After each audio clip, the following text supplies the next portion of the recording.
Budget अंत कीजिए। Thank you, Madam Chairman. Salam साहब बताइए। Thank you, Madam Chairperson. I would like to thank you for giving me this opportunity. Mr. Speaker, Madam Chairperson, I want to thank the leader of the opposition, Rahul Gandhi ji, and Madam Sonia Gandhi ji for allowing me to take part in this budget discussion. Madam Chairman. Person. I don't want to repeat the argument. In fact, I was always positive with the development and the policies, Madam Chairman.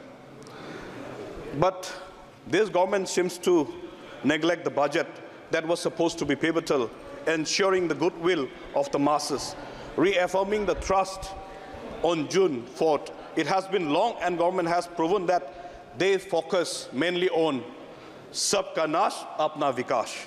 Seems like it has not learned a lesson from the Lok Sabha poll. Once again, the budget has attempted to fix supply-side factors without paying attention to farm ways to bolster consumer demand.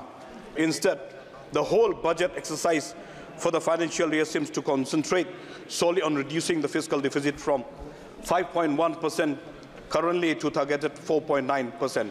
The maximum price for which now will be paid by the taxpayer. The taxpayers pays the brunt.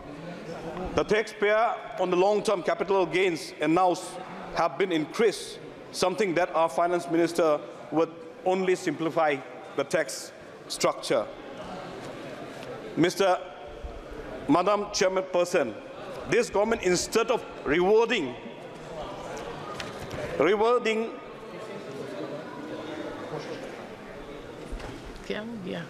all the other states,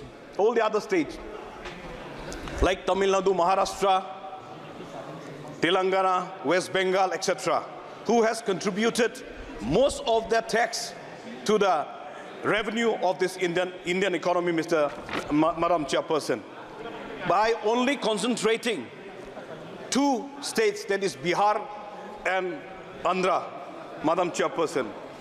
Now, when we look at the Northeast, when we look at the tax, Madam Chairperson, the new tax rules for the LTCG is only beneficial if a citizen of India is earning close to the exempted value rupees 1.25. However, as we move beyond the exempted figure, the tax on capital gains will increase disproportionately because 2.5% increase in the tax rate outweighs the rupees 25% exemption increase, Madam Chairperson.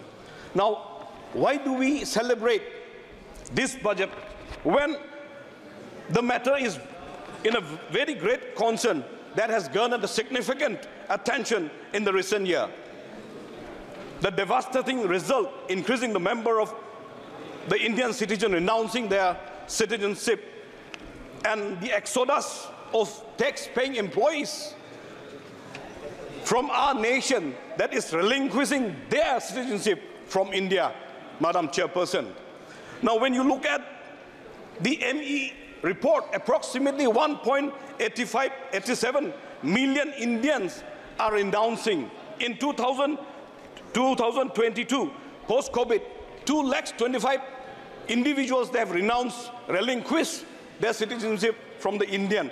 In 2023, more than 2 lakhs, Madam Chairperson. Now, when we come to the flood budget, the Northeast seems to have been neglected in the budget of irrigation and flood mitigations, like Meghalaya and thorn-striped Manipur. Madam Chairperson, the government seems to have not even touched the Northeast, as an evidence by the situation in Manipur.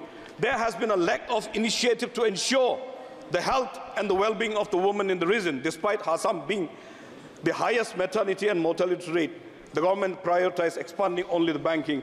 When the women themselves will die, what is the purpose of banking, ma'am? So therefore, I urge the government to address this disparity if you provide immediate aid to the riot-stricken people at the very least, establish well-equipped healthcare or hospitals to meet their needs. I want to focus mainly on the Meghalaya, Madam Chairperson. Ugly surprises, uncertainty that very occurs with no hope of predicting them in real time.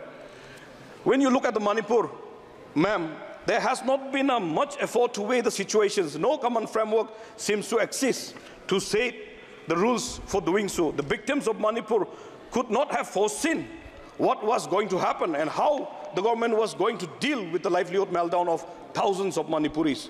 The notions that livelihood meltdown are scarce and myriad, since no other states don't generally happen these kinds of incidents, ma'am. These are the failures of the government, and it's very, very much unfortunate.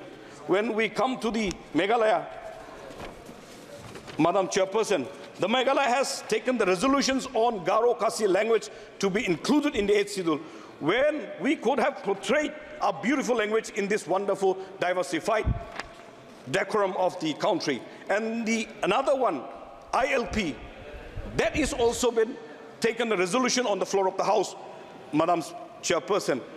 Now, we know that in the Northeast, it has got quite alarming check of illegal immigration. Just few days back, hundreds of Rohingya immigrants, they have already migrated to India. Now we don't have the proper checking point, ma'am.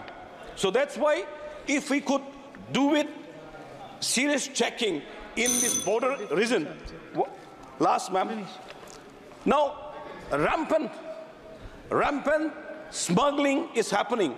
And with that rampant smuggling along the border, this Rohingya and all the other anti-social elements that like drugs and all the others are coming through, ma'am. So if the checking point can be put up in these border areas, even the smugglings of areca, even the smuggling of drugs, even the smuggling of, sugars, this is happening. That's why the local consumers are having the problem in those states. माननीय सदस्य श्री दर्शन सिंह चौधरी जी, thank you. सभापति महोदय, आज budget भाषण पर आपने मुझे बोलने का मौका दिया। मैं संपूर्ण होशंगाबाद, नरसिंहपुर, रायसेन की जनता जनार्दन की ओर से, नर्मदा माटी की ओर से आपका आभारी हूं। और आज